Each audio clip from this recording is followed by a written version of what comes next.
আগামী জাতীয় সংসদ নির্বাচনের দিনেই গণভোটের আয়োজন করা হবে। রাজনৈতিক দলগুলো কর্তৃক স্বাক্ষরিত জুলাই সনদকে মূল দলিল হিসেবে ধরে নিয়ে অন্তর্বর্তী সরকার আজকের উপদেষ্টামণ্ডলীর সভায় জুলাই জাতীয় সনদ সংবিধান সংস্কার বাস্তবায়ন আদেশ 2025 অনুমোদন করেছে। এই নির্বাচন উৎসবমুখর, অংশগ্রহণমূলক ও সুষ্ঠুভাবে অনুষ্ঠানের জন্য আমরা সব প্রস্তুতি গ্রহণ করছি। আমাদের সরকারের উপর ন্যস্ত দায়িত্ব ছিল মূলত তিনটি: হত্যাকাণ্ডের বিচার করা, একটি জবাবদিহিমূলক ও কার্যকর গণতান্ত্রিক ব্যবস্থায় উত্তরণের জন্য প্রয়োজনীয় সংস্কারের আয়োজন করা এবং সুষ্ঠু নির্বাচনের মাধ্যমে নির্বাচিত সরকারের কাছে ক্ষমতা হস্তান্তর করা। আমি ঘোষণা করেছি যে আগামী ফেব্রুয়ারির প্রথমার্ধে জাতীয় সংসদ নির্বাচন অনুষ্ঠিত হতে যাচ্ছে। এই নির্বাচন উৎসবমুখর, অংশগ্রহণমূলক ও সুষ্ঠুভাবে অনুষ্ঠানের জন্য আমরা সব প্রস্তুতি গ্রহণ করছি। আমাদের উপর অর্পিত দায়িত্ব আমরা সঠিকভাবে পালন করার জন্য সর্বাত্মক চেষ্টা করে যাচ্ছি। রাষ্ট্রকাঠামো সংস্কারের প্রস্তাব তৈরির লক্ষ্যে জাতীয় ঐকমত্য কমিশন নিরলসভাবে গত প্রায় 9 মাস ধরে কাজ করেছে।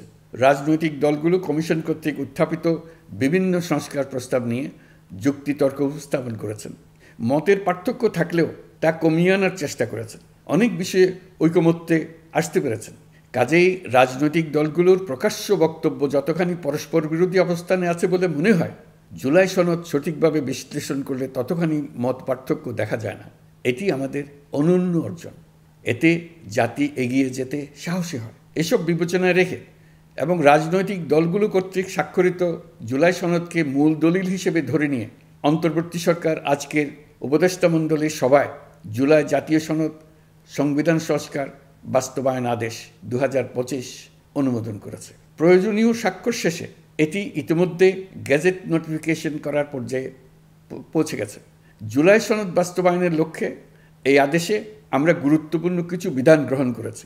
এর মধ্যে রয়েছে সনদের সংবিধান বিষয়ক সংস্কার প্রস্তাবনার উপর গণভোট অনুষ্ঠান এবং পরবর্তী সময়ে সংবিধান সংস্কার পরিষদ গঠনের সিদ্ধান্ত। আমরা সকল বিষয় বিবেচনা করে সিদ্ধান্ত নিয়েছি যে আগামী জাতীয় সংসদ নির্বাচনের দিনেই গণভোটের আয়োজন করা হবে।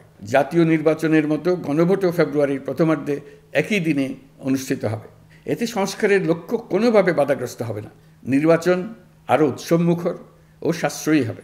গণভোট অনুষ্ঠানের লক্ষ্যে উপযুক্ত সময়ে প্রয়োজনীয় আইন প্রণয়ন করা হবে। জুলাই সনদের আলোকে আমরা গণভোটের ব্যালটে উপস্থাপনীয় প্রশ্নও নির্ধারণ করেছি। প্রশ্নটি হবে এরকম: আপনি কি জুলাই জাতীয় সনদ সংবিধান সংস্কার বাস্তবায়ন আদেশ 2025 এবং জুলাই জাতীয় সনদের লিপিবদ্ধ সংবিধান সংস্কার সম্পর্কিত নিম্নলিখিত প্রস্তাবগুলোর প্রতি আপনার সম্মতি জ্ঞাপন করছেন? ক. নির্বাচনকালীন সময়ে তত্ত্বাবধায়ক সরকার, নির্বাচন কমিশন এবং অন্যান্য সাংবিধানিক প্রতিষ্ঠান জুলাই সনদে বর্ণিত প্রক্রিয়ার আলোকে গঠন করা হবে। খ.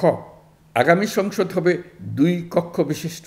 জাতীয় সংসদ নির্বাচনে দলগুলোর প্রাপ্ত ভোটের অনুপাতে 100 জন সদস্য বিশিষ্ট একটি উচ্চকক্ষ গঠিত হবে এবং সংবিধান সংশোধন করতে হলে উচ্চকক্ষের সংখ্যাগরিষ্ঠ সদস্যের অনুমোদন দরকার হবে। গ. সংসদে নারীর প্রতিনিধি বৃদ্ধি, বিরোধী দল থেকে ডেপুটি স্পিকার ও সংসদীয় কমিটির সভাপতি নির্বাচন, প্রধানমন্ত্রীর মেয়াদ সীমিতকরণ, রাষ্ট্রপতির ক্ষমতা বৃদ্ধি, মৌলিক অধিকার সম্প্রসারণ, বিচার বিভাগের স্বাধীনতা ও স্থানীয় সরকার সহ বিভিন্ন বিষয়ে যে 30টি প্রস্তাবে জুলাই জাতীয় সনদে রাজনৈতিক দলগুলোর ঐকমত্য হয়েছে, সেগুলো বাস্তবায়নে আগামী নির্বাচনে বিজয়ী দলগুলো বাধ্য থাকবে। ঘ. জুলাই সনদে বর্ণিত অন্যান্য সংস্কার রাজনৈতিক দলগুলোর প্রতিশ্রুতি অনুসারে বাস্তবায়ন করা হবে। গণভোটের দিন এই 4টি বিষয়ের উপর একটি মাত্র প্রশ্নে আপনি হ্যাঁ বা না ভোট দিয়ে আপনার মতামত জানাবেন। গণভোটের সংখ্যাগরিষ্ঠ ভোট হ্যাঁ সূচক হলে আগামী সংসদ নির্বাচনে নির্বাচিত প্রতিনিধি নিয়ে একটি সংবিধান সংস্কার পরিষদ গঠিত হবে। এই প্রতিনিধিগণ একই সাথে জাতীয় সংসদের সদস্য হিসেবে দায়িত্ব পালন করবেন। পরিষদ তার প্রথম অধিবেশন শুরুর তারিখ হতে 180 কার্যদিবসের মধ্যে সংবিধান সংস্কার করবে। সংবিধান সংস্কার সম্পন্ন হওয়ার পর 30 কার্যদিবসের মধ্যে সংসদ নির্বাচনে প্রাপ্ত ভোটের সংখ্যানুপাতে উচ্চকক্ষ গঠন করা হবে। এর মেয়াদ হবে নিম্নকক্ষের শেষ কার্যদিবস পর্যন্ত। জুলাই সনদ বাস্তবায়নের অঙ্গীকারনামা অনুসারে সংবিধানে জুলাই জাতীয় সনদ অন্তর্ভুক্ত করার ব্যবস্থা গ্রহণ করা হবে। এটিও আজকে অনুমোদিত আদেশে উল্লেখ করা হয়েছে।